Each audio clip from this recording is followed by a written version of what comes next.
Hi, welcome to my channel. Today I'm going to clarify something that I am asked all the time. Students ask me whether some distinctions have among though, although, even though, despite and in spite of. Definitely. Some distinctions have not only in their grammatical functions but also in their usage. So, first of all, let's get started with though, although and even though.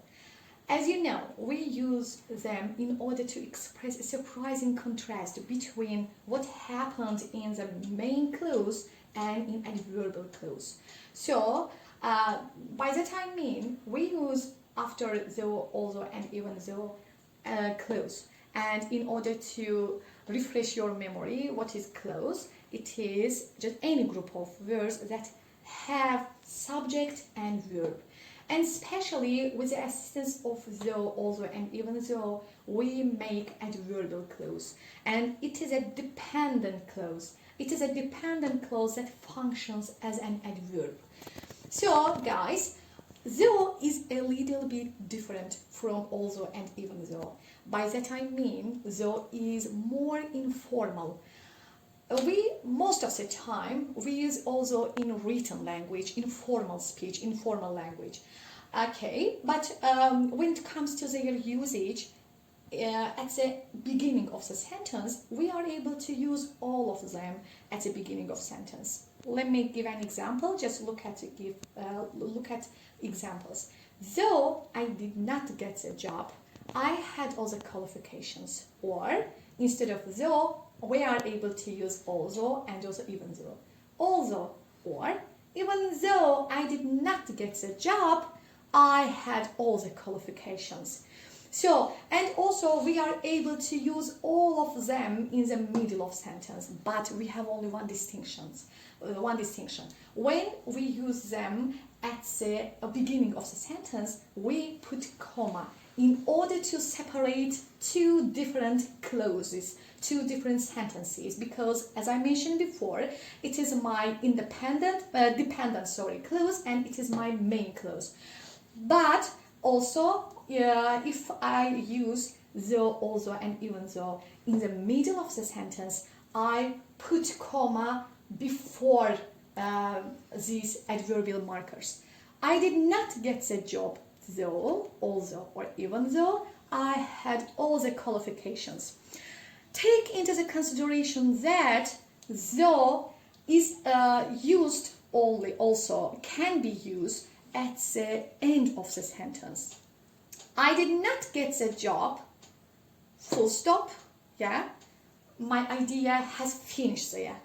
I had all the qualifications though, but we are not able to use although and even though at the end of the sentence, okay, only though.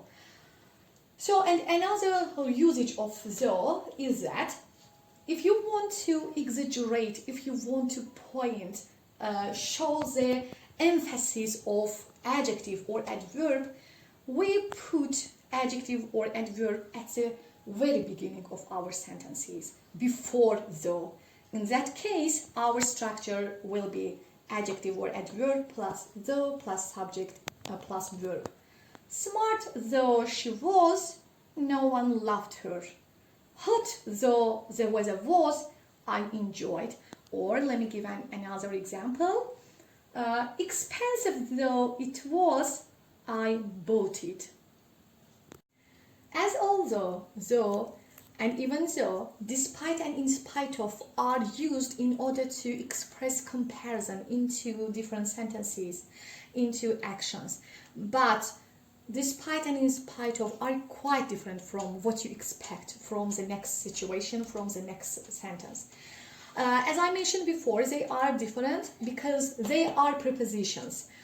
And after despite and in spite of, we use phrase. What is phrase? Phrase also is a group of words but doesn't need to have subject or a verb. It can have a subject or just a noun or a verb. Also, it can have neither of them. Yeah? And also, after despite and in spite of, we are able to use gerund. And what is gerund? Gerund is verb plus ing or noun plus ing. So, let's look at the examples. In spite of their poverty, the children seemed happy. And I need to mention that despite and in spite of are interchangeable. By that I mean we are able to use just instead of in spite of, despite, and instead of despite, in spite of.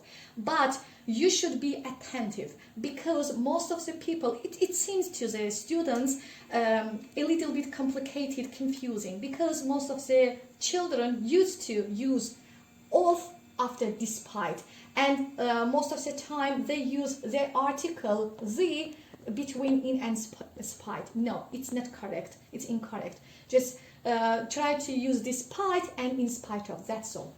Okay, and instead of in spite of, I am able to use despite. Despite their poverty, the children seemed happy. As you see, here my structure is so. In spite of is my preposition and pronoun. Okay, despite.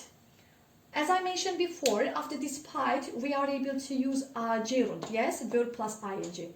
Despite being tired, I couldn't sleep.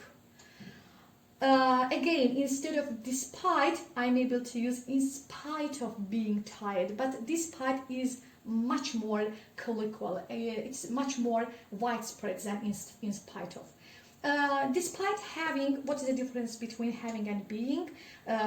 Being means to be, but having, it means possess something. Despite possessing or having little money, they are happy. Then we also are able to use the fact that with despite and in spite of.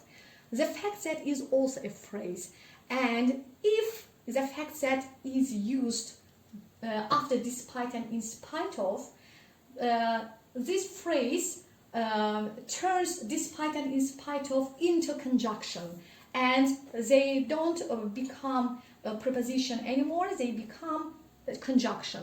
When in case of using in fact the fact that after despite and in spite of. So despite the fact that she still loves her husband, they divorced. Or we are able also to use in the fact that in the middle of the sentence.